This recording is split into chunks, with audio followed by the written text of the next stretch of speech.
Fala pessoal, tudo bem? Meu nome é Adriano Diniz e esse é o Metástase do Humor, onde histórias engraçadas se proliferam mais rápido que célula ruim. E eu fui diagnosticado com câncer e isso fez nascer este canal. E quando eu tive o diagnóstico do câncer, eu descobri que era um câncer metástico e que já estava no estágio 4.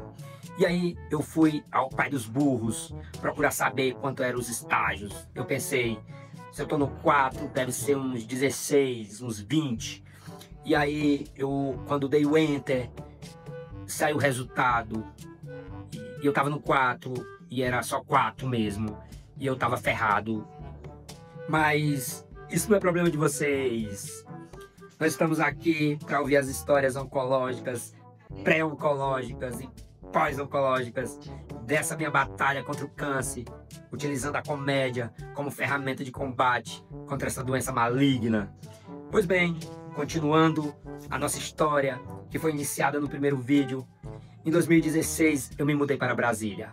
Mas antes, como eu tinha falado, eu morava em São Paulo, numa cidadezinha pacata, muito boa de se morar. Vamos conhecer, Engenheiro Coelho. Lá era muito bom, eu gostava demais. E lá próximo ficava a UNASP, a Universidade Adventista, a qual eu cursei Direito, sonhando em me tornar um bacharel. Depois que eu me formei, após os 5 anos, me tornei o bacharel, eu fui fazer a prova da OAB. E na prova da OAB são 2 fases. A segunda fase eu escolhi Direito Constitucional, porque eu gostava demais de Direito Constitucional, devido a um professor que eu tive, um professor pica das galáxias, que é o professor Dilson Cavalcante. Te amo! E aí, o professor Dilson Cavalcante me inspirou em muitas outras áreas. Provavelmente vou falar dele de novo em outros vídeos. Mas o professor Dilson me inspirou e eu fiz Direito Constitucional, o único da sala a fazer a segunda fase de Direito Constitucional. E deu certo, eu passei. Então, depois de formado, eu pensei, agora é hora de procurar um trabalho. E aí, o professor Carlos Ferri, me ajudou demais, me deu força, tentou me dar casos, me dar um trabalho. Ele tentou, e por tentar, eu lhe agradeço, professor. Então, depois de sair do NASP, eu mais minha digníssima fomos comportar, vender livros. E nessa venda de livros nós tivemos uma bênção muito especial. Conhecemos o Maison e a Nath, casal 10, que agora tiveram um filhinho. Parabéns! Casal 10, eu amo vocês. Então, depois dessa aventura na comportagem, eu voltei para São Paulo. E pouco tempo depois, me mudei para Brasília. Estava vindo trabalhar como advogado.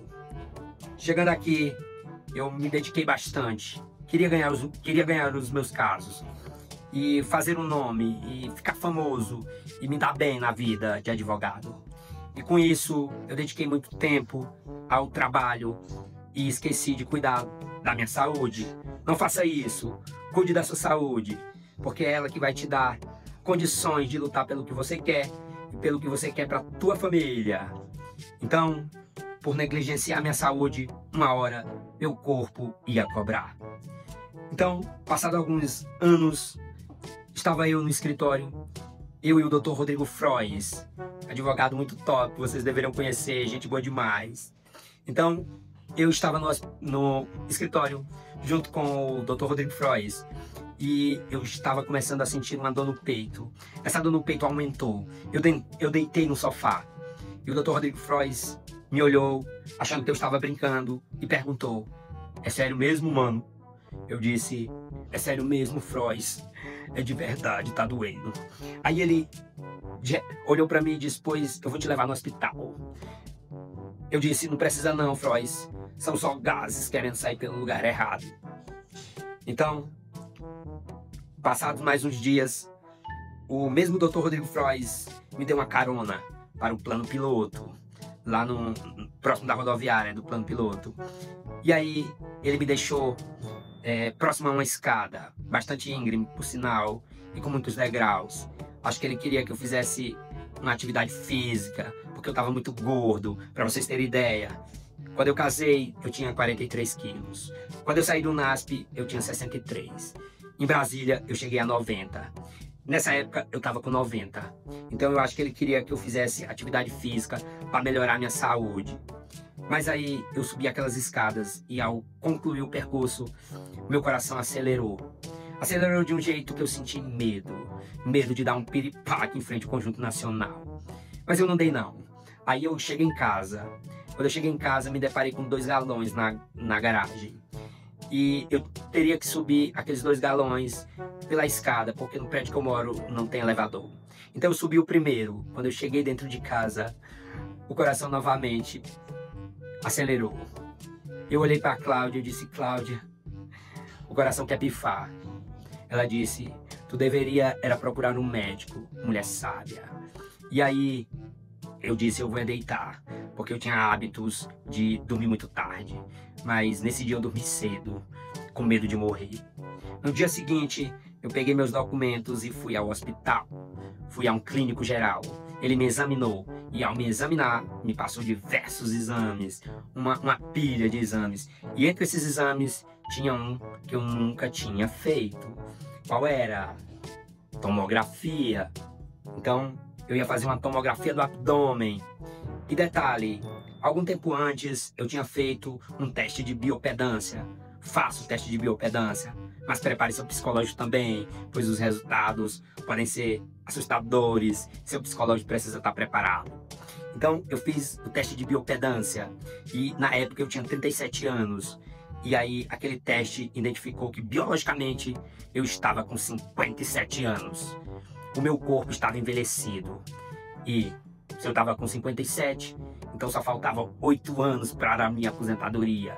E eu pensei: eu vou me aposentar com a idade biológica. Eu vou no INSS daqui a 8 anos.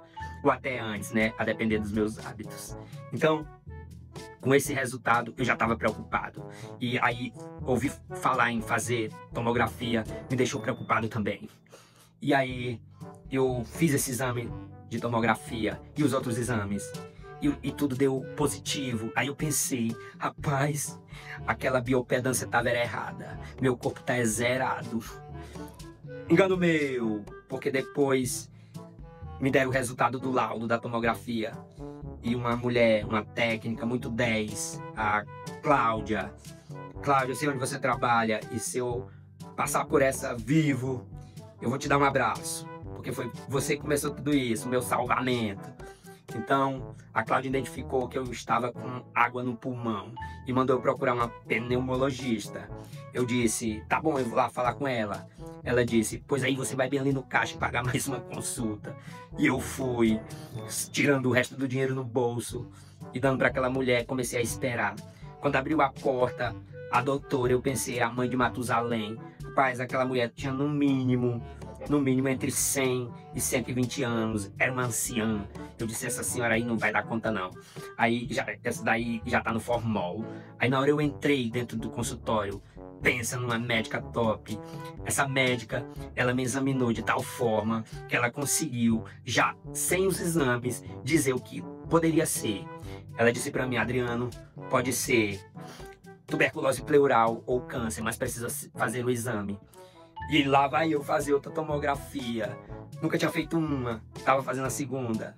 E eu torcendo para ser tuberculose pleural. Eu já tinha conhecido uma pessoa que tinha tido água no pulmão. E o ceifador não perdoou, levou também. Então eu fiquei naquela: rapaz, um ou outro é game over. E aí veio o resultado dessa tomografia do tórax que eu fiz, essa outra tomografia. E para minha tristeza, constatou no relatório médico implantes primários e implantes secundários. Os primários no pulmão, secundários em outras partes do corpo. E aí eu fui em casa, meus amigos tentaram me confortar, dizendo: aguarde, aguarde o retorno do médico. E eu disse: não, eu não vou aguardar. Eu vou olhar, já vou pesquisar com o médico dos médicos, doutor ChatGPT. E aí, ChatGPT me entregou tudo. Ele disse que era câncer, em estado avançado, e que estava metástico nos ossos, na pleura, brônquios e linfonodos. E eu disse: é o fim. E por um instante, aquela graça que sempre me acompanhou, ela me abandonou. E eu fiquei num silêncio ensurdecedor. Era como se eu tivesse descido a Fossa das Marianas, ou tivesse chegado no nível 333 do poço. E lá eu fiquei por muitos dias, sozinho. Mesmo rodeado de pessoas, eu me sentia sozinho. E fui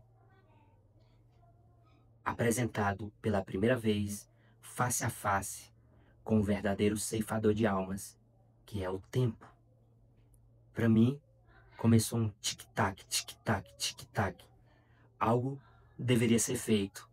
Ou então, eu ia pro Beleléu. E aí vocês vão continuar ouvindo essa história no próximo episódio. Então, eu peço que vocês divulguem esse vídeo, compartilhem, se inscrevam no canal antes que ele morra.